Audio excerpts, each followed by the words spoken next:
Today's episode of the Peaky Agilist podcast is proudly sponsored by Emergence, the Journal of Business Agility, brought to you by the Business Agility Institute. This quarterly publication brings you inspiring stories from the most innovative companies and explores themes of new ways of working, reclaiming management, and humanizing business. Full details of how to subscribe and receive a 10% discount is available down below in the description.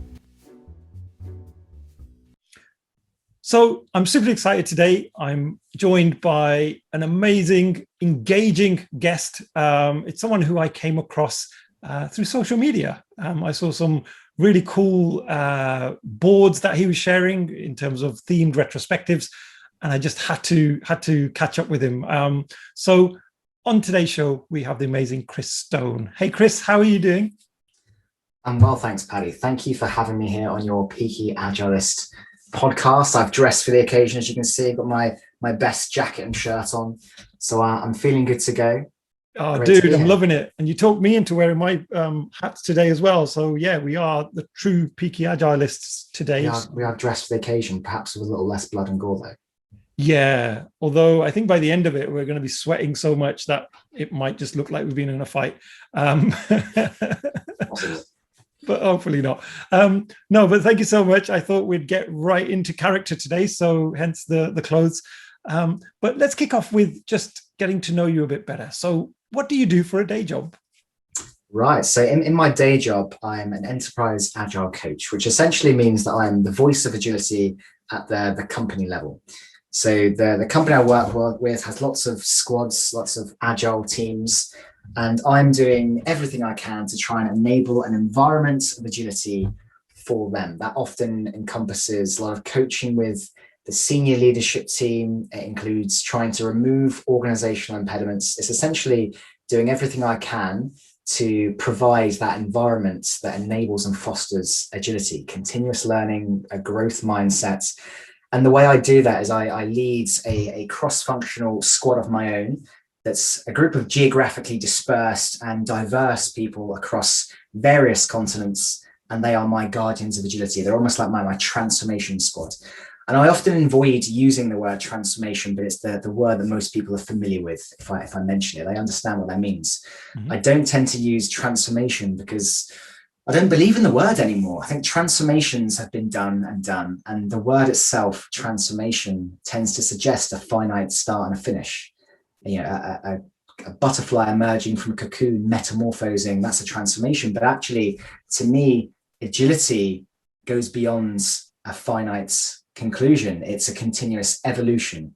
So for me, this squad that I'm working with and my role as an enterprise coach is about continuously evolving the company towards being as agile as possible. Oh, I love that. And yeah, I absolutely agree, because I think about even everyday analogies like, I don't know, getting fit. And we say, oh yeah, I'm going to go through a transformation. Well, actually, do I ever stop exercising then once I've achieved that target? Right. Mm-hmm. Or do we just keep on going through multiple transformations all our lives? It's almost these cycles. So yeah, I really like that. And so before we sort of get into maybe some of the differences between an enterprise coach versus some of the other types of coach, I'd love to just take you right back to your childhood a little bit. So what was life like growing up as a young Chris Stone? Tell us more about your childhood. A young Chris Stone, pre-Virtual Agile coach era. So yeah, a young Chris Stone was a bit of a geek. He was a bit of an intellectual, philomathic, hungry to learn, was always kind of top of my class in early schooling, primary school and things like that, kind of one of those kids who was separated from the others to work on topics that were beyond the rest of the year's focus. So I was always hungry to learn. I love learning new things. I had aspirations at the time of being something to do with space or geology. So I think a lot of young boys, they kind of center around something around dinosaurs or rocket ships and things like that. So I just knew I loved those topics. I then grew into a bit of a rebellious teenager, hit secondary school. For those of you familiar with the term in the UK, it aligns with, I guess, high school in American terms. And then I was a bit more of a class clown. I guess I was growing as a person. I moved away from being the geeky side of things. And actually, I got to the point where school bored me. I didn't enjoy it. And it was actually interesting that my final year of GCSEs in the UK, so about the age of 16, for those that are unfamiliar with that, I actually had 53% attendance in my school year. So I didn't turn up half the time. I just didn't enjoy it. It wasn't for me. I just, as a concept, the fact that I'd been forced to a location to learn just didn't sit with me. And it meant that when I did take my GCSEs, they only actually put me in for 5 of them because I've not been there very often. And I guess they were afraid of what was going to happen. And I turned up to my exams without the reading material given for the year and things like that. And I just got some basic grades, kind of C's, D's, and F's. And interestingly, that's actually one of my prized possessions. I can quite happily share the fact that I am where I am today, despite the fact that school wasn't for me. I didn't really like it. It didn't resonate with me.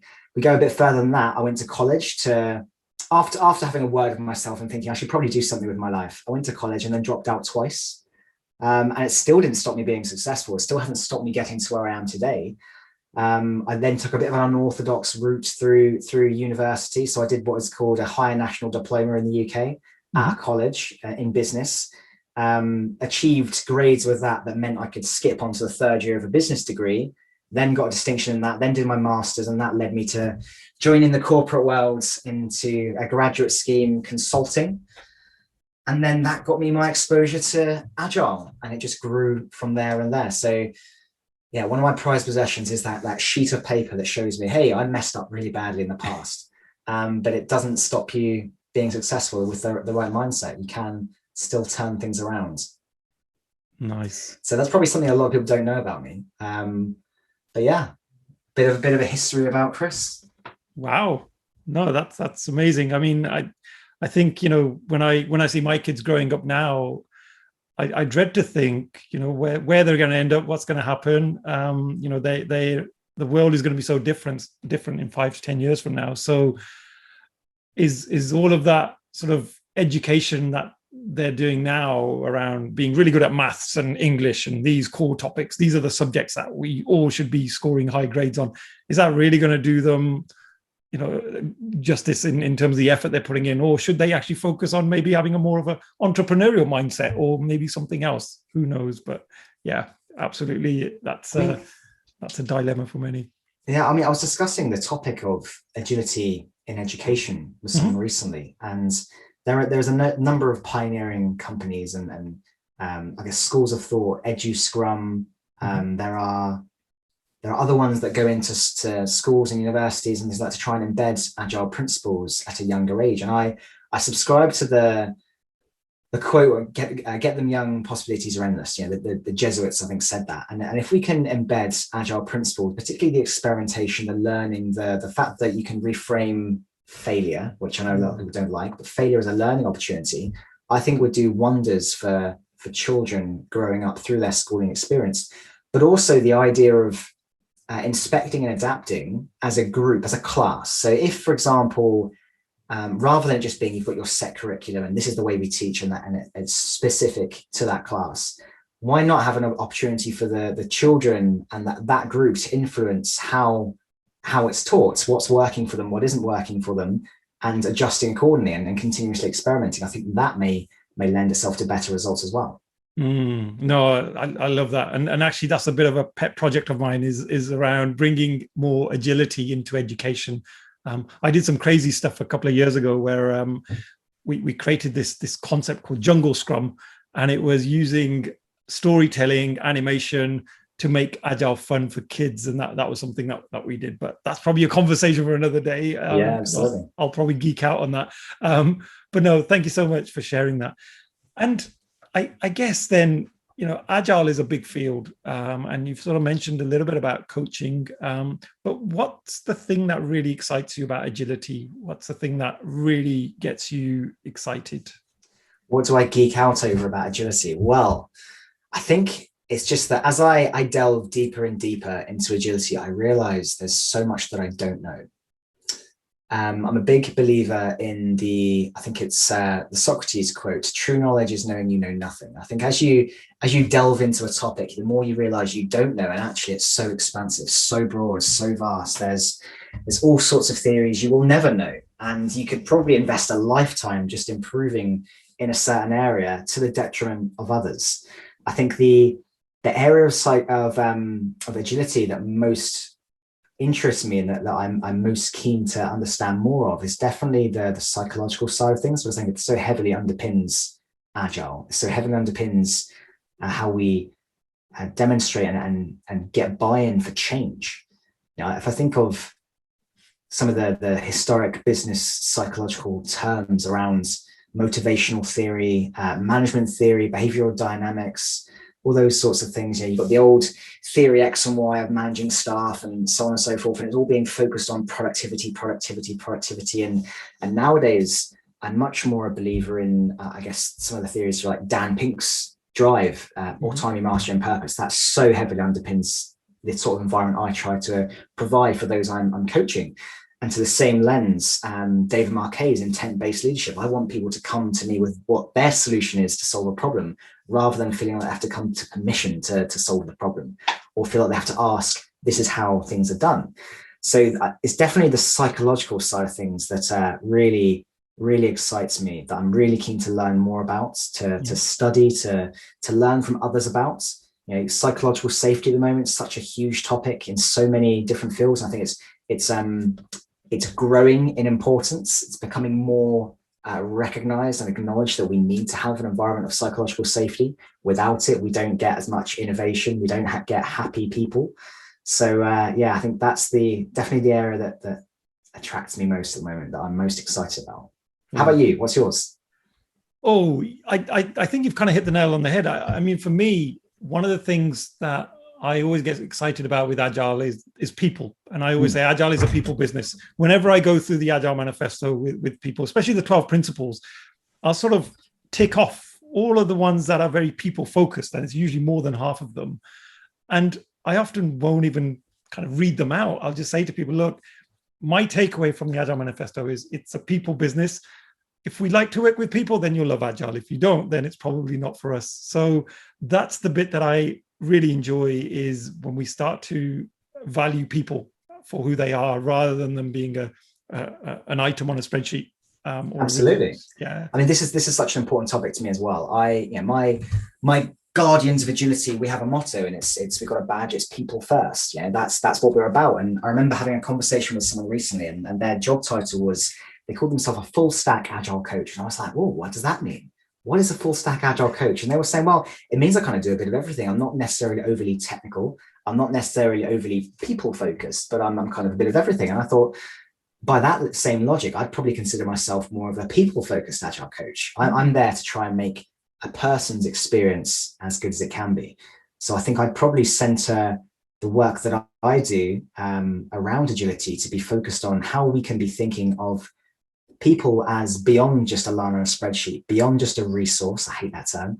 I'm always talking about it. Thinking of them as beating hearts behind the laptops or screens that we often see them behind, because that's what they are. They're people. They have lives. They have preferred ways of doing things. And I want to make their experience as good as it can be. Awesome. No, thank you so much for sharing that. And going back to then the different types of agile coaches. So in your view, if you had to define a Scrum Master versus an Agile coach versus an enterprise coach, do you see some distinct differences between those? What would be your sort of definition? So beyond the maybe pessimistic view, which will say it's something like a few £100 in day rates, to me, it's definitely the scale at which you're operating at. So I would often say that a Scrum Master is the voice of Agile at the team level. They are working with teams, a couple usually maximum, just in terms of sustainability and maintaining a sustained pace of delivery. I've tried the 3 to 4 teams vein, and you end up just doing a poor job across 4 teams rather than having meaningful impact. So to me, a Scrum Master is someone who represents agility, and it doesn't mean they can't influence beyond just the team. It's just that primarily they will operate at the team level. When you have an agile coach, typically the progression will have been someone who has been a senior Scrum Master, someone who has done the voice of agility at the team level and is maybe starting to influence agility more at the program level, maybe across the team of teams space. And then when it comes to the enterprise coach, to me, that's someone who is the voice of agile at the company level, at the organization level, the many teams focus, trying to build agile capability across the whole company rather than being limited to any scope of just working with a team. That doesn't mean an enterprise coach won't on occasion work with a team. And in fact, I'd encourage it so they maintain that proximity, that closeness. They're reminded of how it actually is to be on the ground. Because I think the further removed you are from that, the easier it is to abstract and think of people as a resource or a line on a spreadsheet and that sort of thing. So I do like to remain close. I do like to get involved in retrospectives and facilitate things. But at the same time, being the position I am, I don't want to become that person that people are afraid to speak in front of. And actually, by putting myself out there, being involved, I aspire to be part of the solution for enabling people to speak out. So I guess that's how I would describe the different levels of coaching. To me, it's primarily determined by the scope and scale at which you're operating. Got it. No, that makes sense. And I guess then the other question I had on Scrum Mastery specifically, in your view, do we always need the Scrum Master, or would you ever see a team saying, hey, you know what, we're okay now, we're okay, and we'll navigate without a Scrum Master? Interesting question. And I don't want to say it because it seems to be the default answer that many coaches give, that old "it depends." I would say it's very contextual. So you might have a situation where a less mature team is reluctant to have a Scrum Master around. They may have seen Agile done poorly in the past. They may have had someone come in and influence their ways of working or shape their ways of working in a way that they weren't comfortable with, perhaps didn't get their buy-in, and they might be reluctant. I think that the challenge is, and I think Jem Jelly says it well, Jem Jalal, he often refers to the parallel or analogy of how often do you see a great sports team without a coach? So, they don't just go, oh, we don't need a coach anymore and just start acting autonomously. The concern I have is if you have a team that no longer has a Scrum Master, they may lose sight of that continuous improvement or have time for that continuous improvement. That doesn't mean that it can't happen. I have seen teams that are able to act very well autonomously, especially if they've worked with a good Scrum Master for a while and they've built that agile capability into the squad, so that maybe it's not that one single person takes ownership for the sorts of things that the Scrum Master would bring about. It might be that the whole squad's taken ownership of that, and that's just part and parcel of their habits, their ways of working, their routines. And for me, as long as the team itself are living up to the agile principles, continuously experimenting, learning, adapting, improving, those sorts of things, they don't necessarily need a Scrum Master anymore. So I think it's all contextual. I have seen it work. I would definitely recommend that it's or definitely suggest it's more of the rarer scenario where I've seen it work than the rule. Got it. Yeah. No, I think that's a really nice way of putting it. The sort of sports coach analogy you use there, and I think that really sometimes makes it really clear for people, because I often get that question. I've been sort of in certain training courses, and some of the learners will say, well, do we always need them? And I guess the sort of the balance is, isn't it, where a Scrum Master is so relied upon that if they're off on leave or they're off sick, does the team stop? Do they sort of turn up on a daily Scrum and go, well, Scrum Master's not here, so we can't run this meeting, right? So interestingly, when it comes from, I have a value, which is make myself redundant, okay? Hashtag make yourself redundant. And the reason for that is I don't want myself to become the bottleneck in any scenario. I don't want a situation where agile practice and principles are forgotten about just because I'm not present. And the way I gauge that is I perform what I call ethical experiments. So let's say I'm helping a team and I want to gauge how mature I feel they are, or how far along in their journey they are. I might turn up to a stand-up, but just pretend I've got audio issues for a while and just see what happens. So I'm not sure what's going on. Can you just go, just pretend and just see what happens. If they just kick off without me, great. They're not reliant upon me to facilitate the process. If I decline a meeting for whatever reason, and then I check in later and find out they didn't go ahead of it because they were waiting for me and they rescheduled, again, there's probably signs that I might still be needed. It's kind of that there's that Nanny McPhee principle, isn't there, where they feel you're needed, but you're not needed anymore, that sort of thing.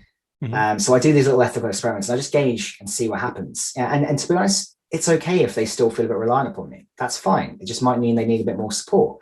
But I absolutely should be trying to remove myself from the equation to an extent, remove the reliance upon me. But I don't want a situation where maybe they don't need me at all, but less reliant on me. Fantastic. Build in that agile capability into the squad. But I think that's true of any role. You should be less reliant on any one person to be successful. You should be considering a team effort. Yeah, no, that's that. I mean, I'm just thinking about sort of almost you could split some of the tactical activities and tactical elements of an agile team versus some of the strategic elements. So where we're helping individuals grow into a particular skill set or a role, that's quite strategic. And, not to have a Scrum Master supporting you there could get quite challenging, I guess, because we need to try and help safeguard time for individuals to be able to do their learning.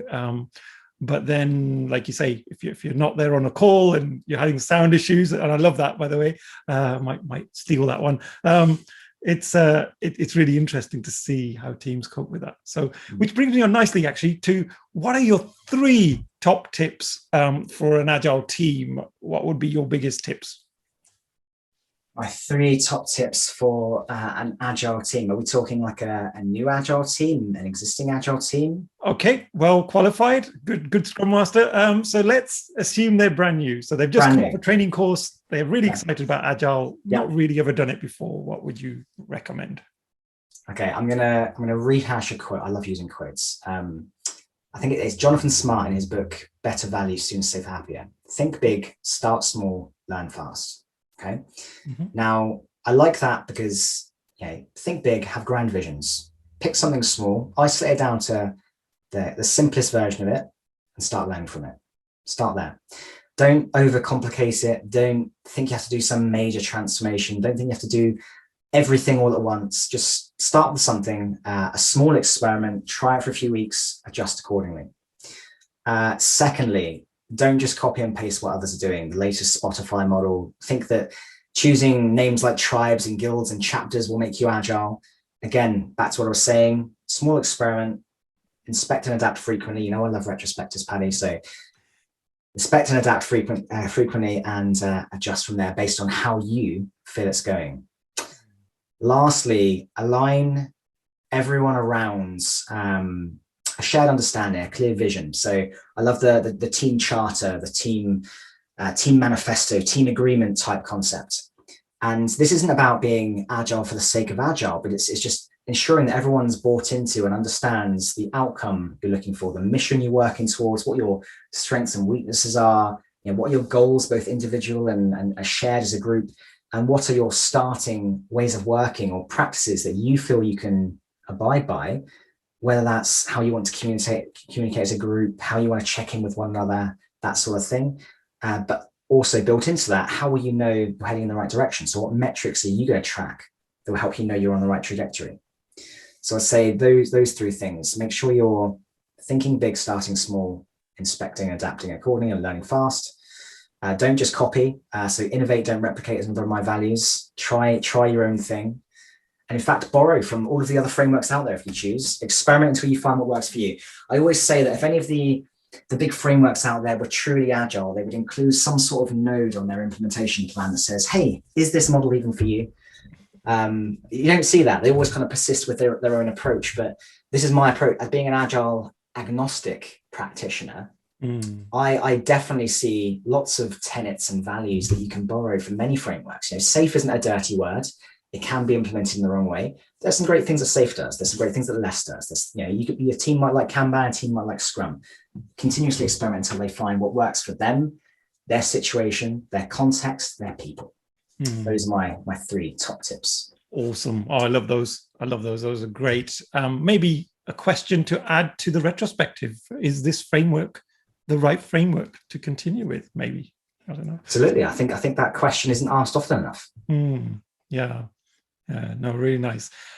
So I'm going to take the conversation to a slightly negative space. Okay. So you've been involved in a fair few agile projects. Have you ever been involved in any failures? And if so, what are your kind of lessons learned? Firstly, of course I have. And anyone who tells you they haven't been involved in a failure is probably not being or they're probably being a bit disingenuous. So you're asking for lessons learned around failures or examples of failed transformations or projects. For me, I think there is often an over focus on metrics. There's that old adage, a metric that becomes a target ceases to be a good metric. I think metrics are often used because it's a natural response. And I'm a believer in unconditional positive regard, right? So I understand that people that are looking for metrics are doing so because it's their learned behavior. It's what they're doing the best job they can with the skills, resources, knowledge, situation at hand. They've got pressures above them as well, asking them to deliver results and results and results. And metrics is often the first thing they think of. We need to put some numbers behind it, some data. But at the same time, I'm always so very wary when any manager, any senior manager, any C-suite person says, hey, what metrics can we start tracking on? Especially if they say, how can we start tracking productivity, Chris? I'm like, well, what outcome are you looking for behind tracking productivity? And let me just dig a bit further there. So I think an over focus on metrics can be a bit dangerous. But similarly, what doesn't get tracked doesn't get improved. So you've got to have something. You need something to tell you whether the experiments you're doing are resulting in change in the right direction or the wrong direction. So you do need something. I would say I'm far more an advocate of metrics that focus around what value we're delivering our customers and our people than I am anything around velocity and lead times and those sorts of things. I think I had the book here a moment ago, that delightful tome by Jeff Sutherland's Twice the Value, Twice the Work in Half the Time, has set probably the wrong expectation with a lot of senior leaders, for me anyway, my personal opinion.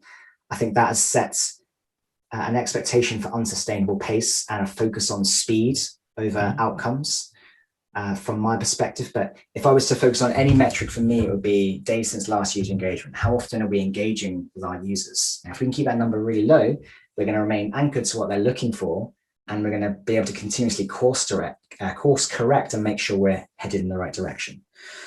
So yeah, over focus on perhaps the bad metrics. Another point I would say is not getting leadership bought in, or at least knowing they understand. If you're doing any sort of large scale change or anything like that, you need to have the people, the leaders using the right language, bought into it, understanding why we're doing it, and not just paying lip service to it.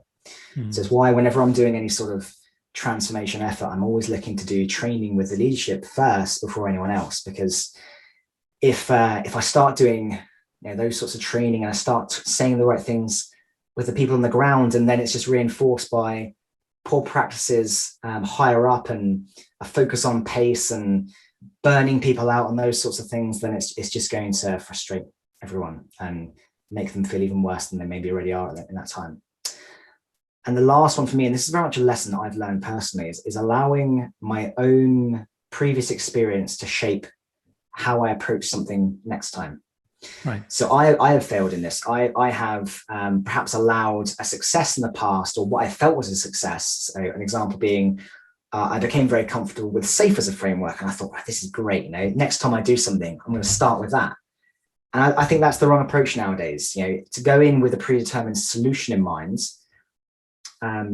will probably skew things, and it doesn't. Again, coming back to what I was saying earlier, it doesn't get you focusing on a solution or an approach that meets the needs of the situation, the people, the culture, and the context.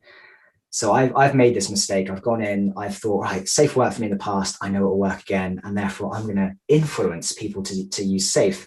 Nowadays, when I start any new project, program, working with a client, I don't want to change anything right away. I just want to listen. I want to understand how things currently are. I want to meet people where they are. And then I want to carve out the next experiment. What can we try next? But always in the interest of continuous improvement. And actually, to that vein, I've been called on a number of occasions an agitator or a disruptor. And I kind of like that. My first thought was, oh, that sounds a bit harsh. But at the same time, I was like, I like that because it means that I'm not accepting of just the way things are done. It means I'm continuously challenging. I'm an agitator with a purpose. I'm a pirate mutineer. I've got a book over there called Be More Pirate. And I like the principles behind that. Mutineer, but with a purpose. Got it. Oh, I love that. Yeah, I think I've seen you with some fancy dress on some of the on one or two of your videos at some point. Wouldn't be the first time. I love a good dress up. So no, really good. And yeah, I think the metrics really hits home, and the leadership as well. For me, that's it's always interesting when having worked in previous organizations. I used to get cohorts at one of the big global banks where I used to work, and they'd come to the training sessions going, we've been told we need to be more agile by our leadership. I'd go, okay, did your leadership go on the training? I don't think so. Okay. So what do they want you to do? Well, you tell us, you tell me as an instructor. So it's almost like someone up there wants to use this buzzword, and now all of a sudden we've got to figure out what that really means for the organization. Yeah. What's interesting as well is that one of my first starting points whenever I'm doing any sort of training with any group of new people is, first things first, what does agile mean to you? Right? Because I can ask that question. I can say, hey, who in this group of 20 has read a book on agile? And you might have a few put hands up. So who's been on a training course? Again, a few more people. Who's worked with agile? It's even more so. But then they might have worked in Scrum and only Scrum. They might have worked in Kanban. They might have worked in some hybrid model. They might have said they're agile, but actually working in waterfall. There's so many flavors of it. And you just need to understand where people currently are, where their current understanding is. And yeah, you might have some people that are reluctant to do agile because they've seen the previous failed transformation efforts and they've got this bad taste in their mouth about it. But it could be they're just misunderstood, or it's just been led in a wrong way. And actually coming back further, then, if I was to add another thing that I think I've learned from, is that when I'm doing any sort of transformation efforts, I'm always looking to, I guess, recruit a number of change agents or agile champions that are on the ground that represent various different roles across squads, organization, people from various different geographies. And this is what I've done today. My team of Guardians of Agility, they represent our offices in Mauritius, Cape Town, Mexico, the UK. They are people in HR, testing, tech lead, agile lead type roles. It's just this cross-functional group. And that helps with, because it's not a transformation being forced upon them, it's a transformation that's coming from their ideas, their genesis. And obviously when people are part of the solution, there's less resistance to it than if it's forced upon them.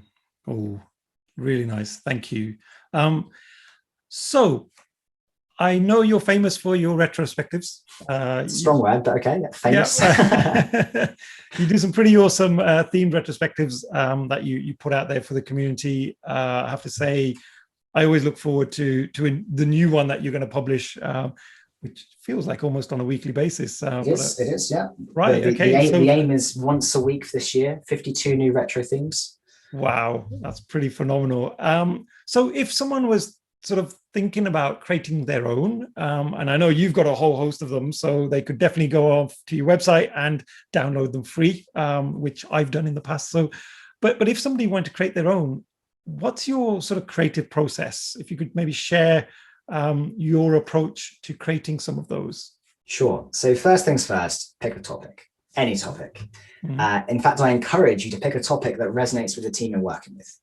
So I'm often talking about how you should be celebrating a team's microculture. You might be involved with a team that they're all heavy metal lovers, or they love video games, or whatever it may be. Find out what they like and then create something with them or for them. They'll love it. Trust me.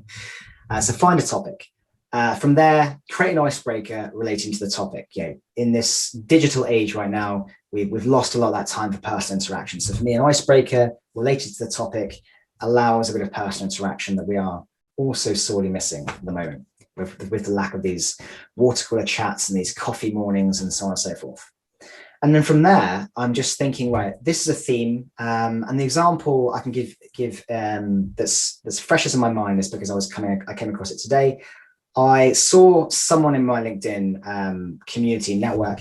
He created a visual of Iron Man using just Post-it notes. And I was like, that's amazing. You know, I've done a Guardians of, not Guardians of the Galaxy, and Infinity Wars, Marvel Infinity Wars themed retrospective. So I was like, he's done an Iron Man one. And then I mentioned to him, I've got this group, Guardians of Agility. So he created a baby group, Post-it note mural.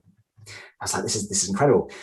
Based on that little conversation, that thread, someone else suggested, and I'd mentioned as well, doing a Guardians of the Galaxy or Guardians of Agility themed retro. And now I'm in my mind creating like a Groot themed retrospective. So we've got my topic, Guardians of Agility or Groot. You've got an icebreaker you can create around anything. Draw a picture of Groot. What's your favorite Guardians of the Galaxy character? What's your favorite Guardians of the Galaxy quotes? What superhero would you be if you were in the Guardians of the Galaxy? Whatever, what superpower would you have? There's all sorts you can do. Just get people talking, just provoke thinking. And then from there, with the theme in mind, Guardians of the Galaxy, just pick something around that topic that you can then use to create analogy or metaphor, but in the interest of continuous improvement. So when it came to the Infinity War theme retrospective, I did it all around the Infinity Stones. So you've got 6 stones, and one of them is the Power Stone. And from that, you can say, right, what power do we need to add as a group? What skills do we need to develop?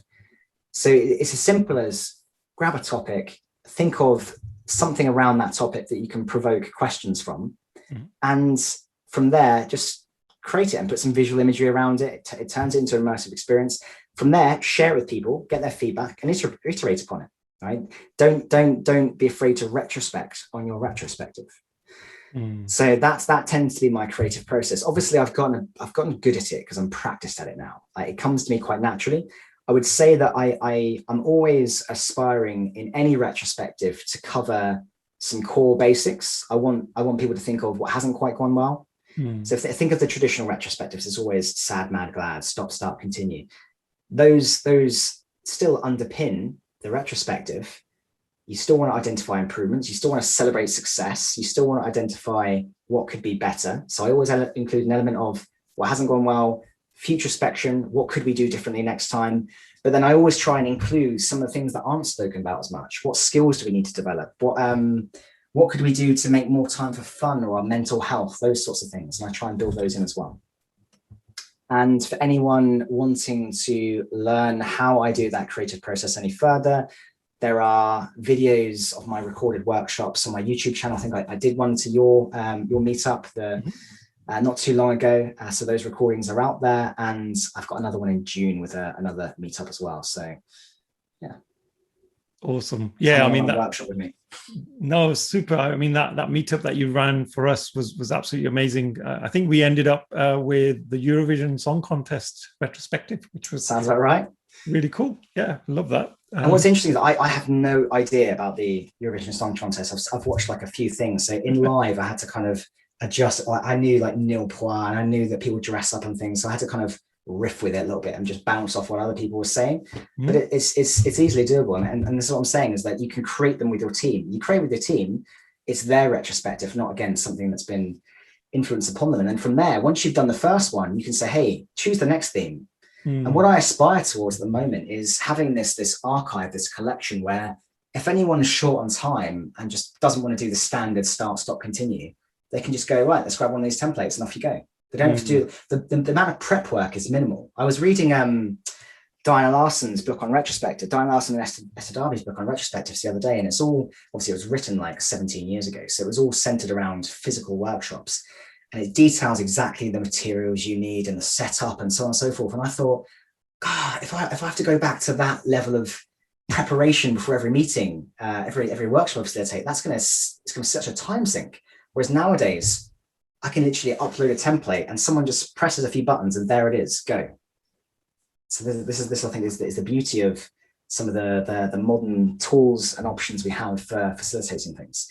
And you can borrow from other people as well. You know, there are functions out there where you can just search upon a topic and see preloaded templates, workshops, town halls, whatever it may be, and you just use those as a starting point or for inspiration. Yeah. Don't recreate, don't invent the wheel every time. Absolutely. Yeah, no, that's great advice. Thank you for that, Chris.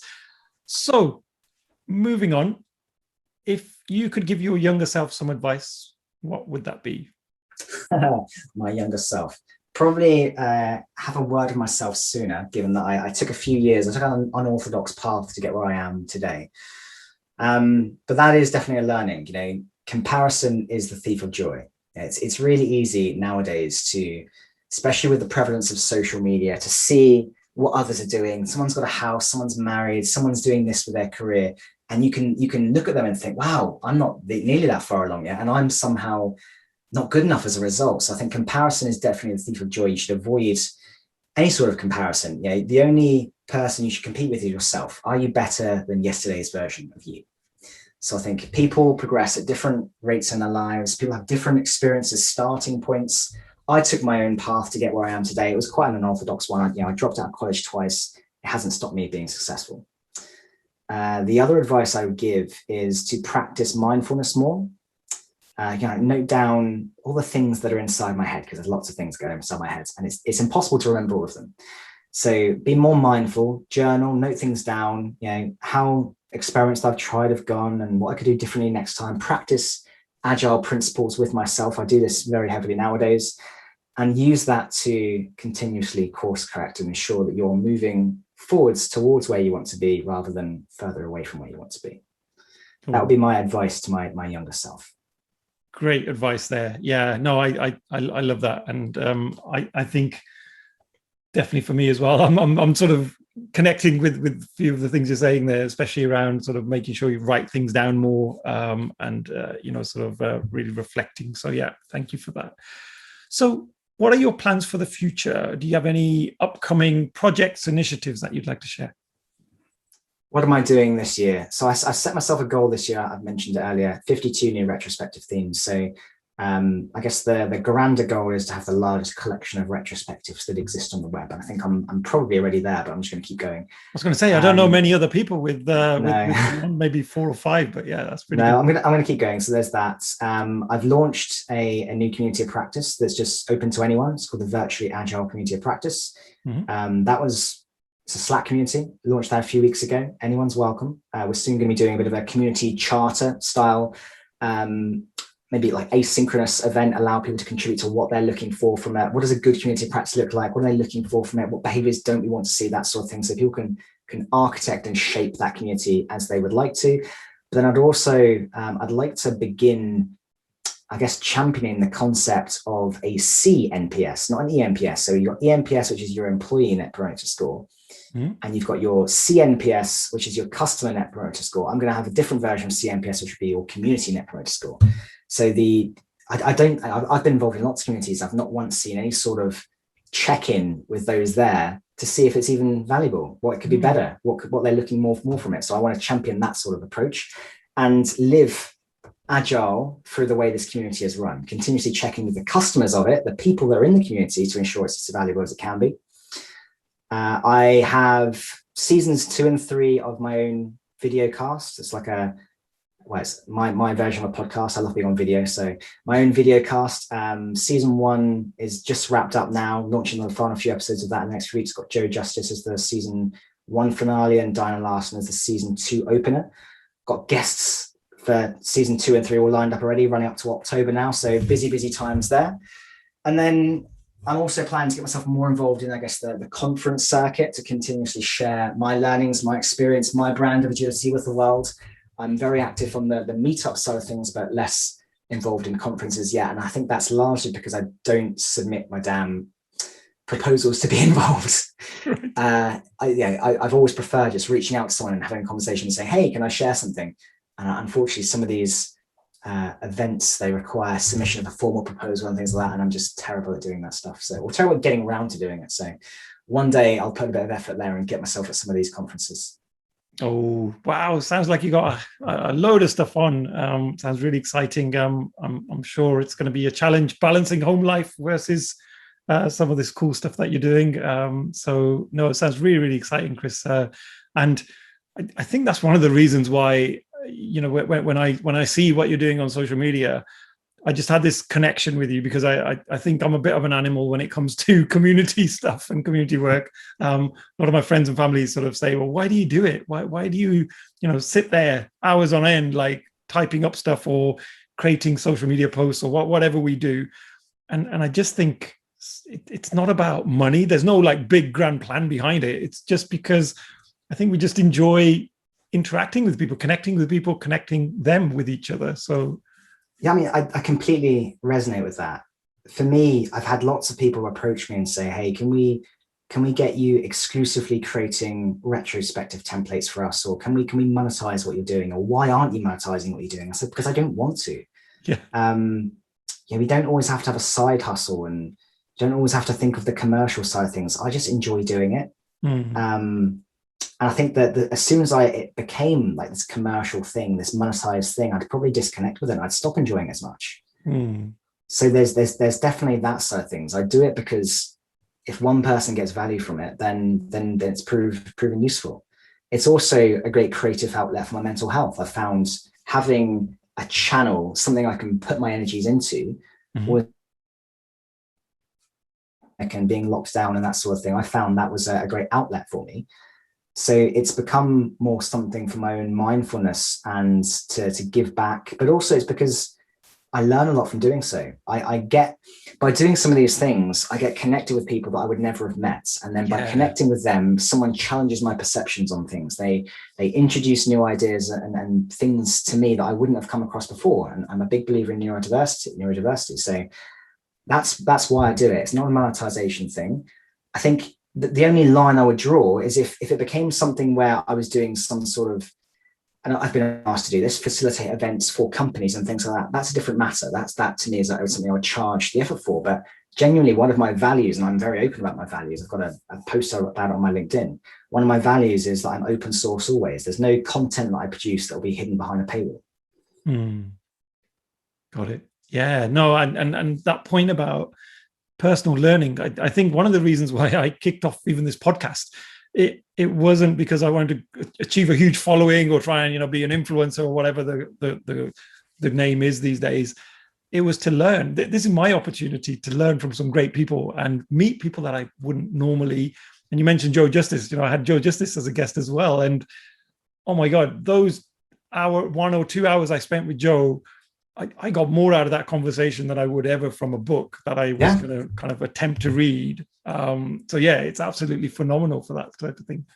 And this is what I love as well. Those conversations with some great people that have got some great ideas out there.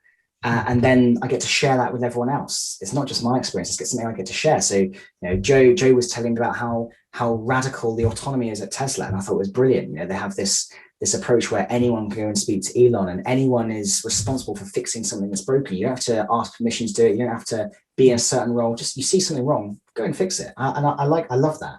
And I wouldn't have been introduced to that if I hadn't had that conversation. So some of the things that I'm doing out there in the community is not only helping people in the community, it's helping expand my own horizons. And this is what I like. Coming back to that, what was I like as a child? Philomathic, hungry to learn new things. This helps me learn new things. Oh, on that note, Chris, thank you so much, because we are at time. I just want to say, a huge thank you. It's been a pleasure speaking to you and getting your insights. Any last words? Nothing beyond. It's been an absolute pleasure. Thank you for having me. Oh, awesome.